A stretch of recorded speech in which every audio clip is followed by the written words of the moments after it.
Power doesn't always arrive with banners and drums. Sometimes it moves like fog, slow, patient, everywhere at once. No shock, no coup, no riot. Just gradual change so smooth that resistance looks irrational. This is the dark psychology of the Fabian Society, a study in persuasion through patience. We often imagine manipulation as loud, propaganda posters, demagogues, or viral outrage. But the most enduring influence often hides behind respectability. Not revolution, but evolution. Not war cries, but white papers. Founded in London in 1884, the Fabian Society rejected the chaos of revolt. Its members, intellectuals, reformers, politicians, believed in shaping society through slow, deliberate reform. Their symbol wasn't a lion or a sword. It was a tortoise. The motto, "When I strike hard." The message, control comes not from confrontation, but from patience. The society once even wore its method as a joke, a wolf in sheep's clothing emblazoned on its early crest. It wasn't subtle, it was satire. The message, transformation disguised as tradition. But as its influence spread, the symbol changed. The wolf disappeared, replaced by the tortoise, slow, respectable, inevitable. The humor vanished. In that shift from wolf to tortoise, the strategy matured, from provocation to professionalism, from rebellion to quiet reform, but the psychology remained. The Fabians understood something timeless, that the human mind resists sudden change, but adapts easily to gradual shifts. Make the leap too fast and people fight back. Move inch by inch and they'll call it progress. The method wasn't unique to them, but they perfected it. Influence the ideas first, and the politics will follow.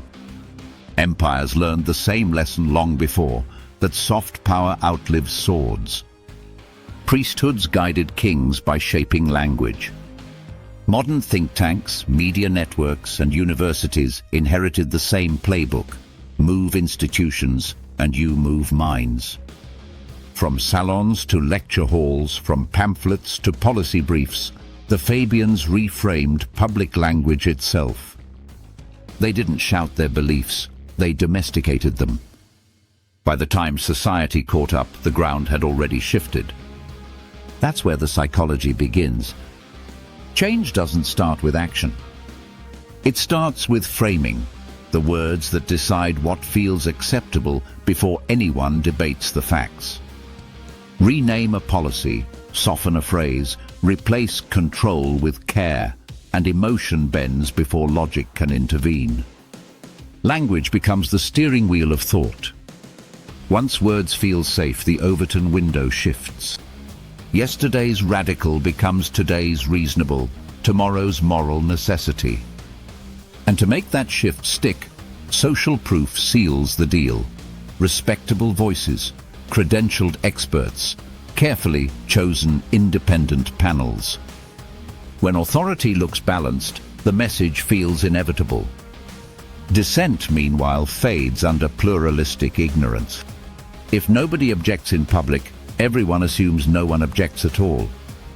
And even those who disagree privately start wondering if they're the crazy ones. Layer in commitment and consistency, and each reform justifies the next. Every small policy becomes precedent for a larger one.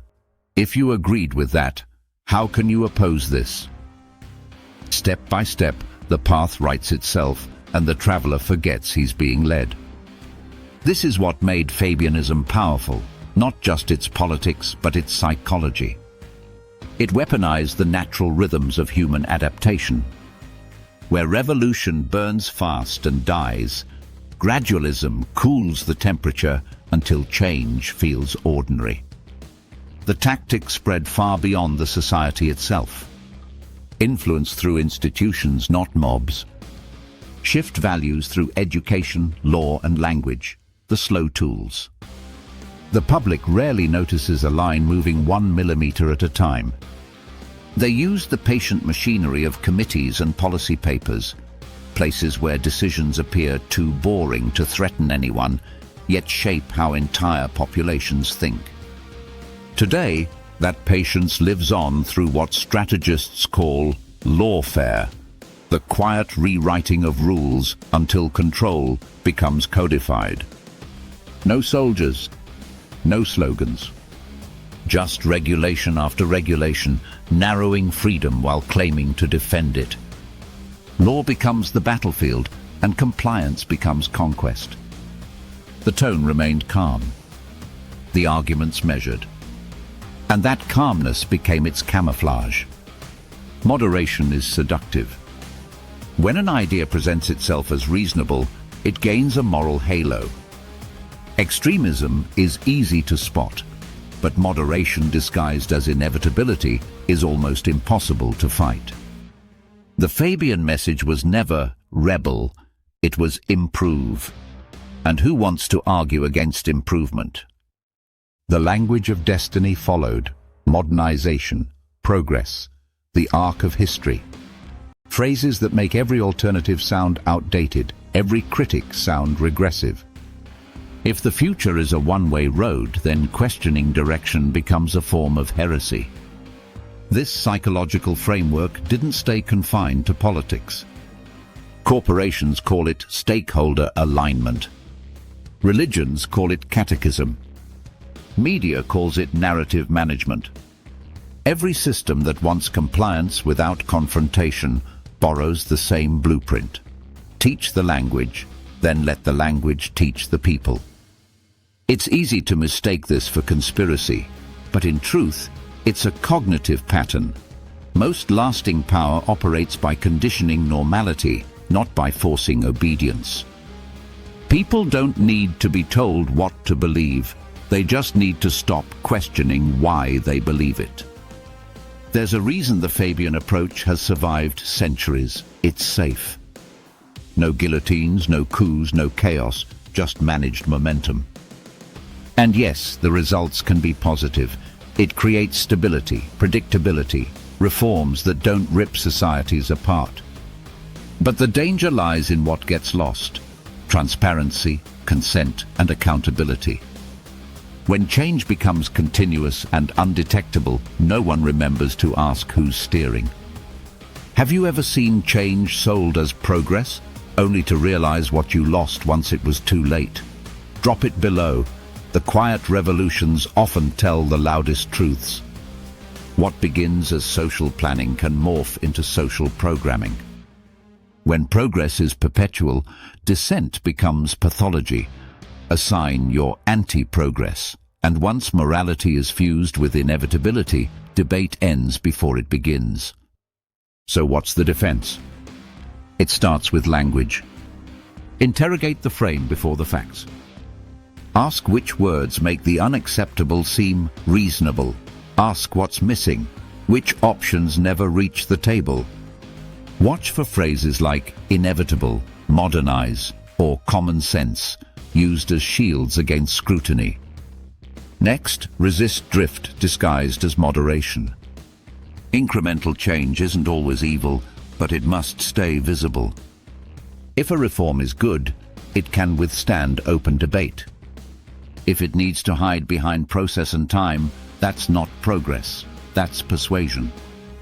And above all, resist the comfort of inevitability. The future isn't self-driving. Someone's always at the wheel. Question who benefits from the direction we're told is for the greater good.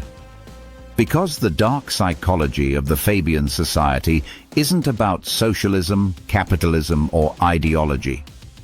It's about strategy, a masterclass in subtle control through language, reputation, and time. Change that hides inside reasonableness until it becomes reality. Power that moves slowly is harder to see and harder to stop. The first defense is noticing the direction before the destination is declared. This was Deceive and Believe. If you want more dark psychology exposed, hit like, subscribe, and stay sharp, because manipulation never sleeps.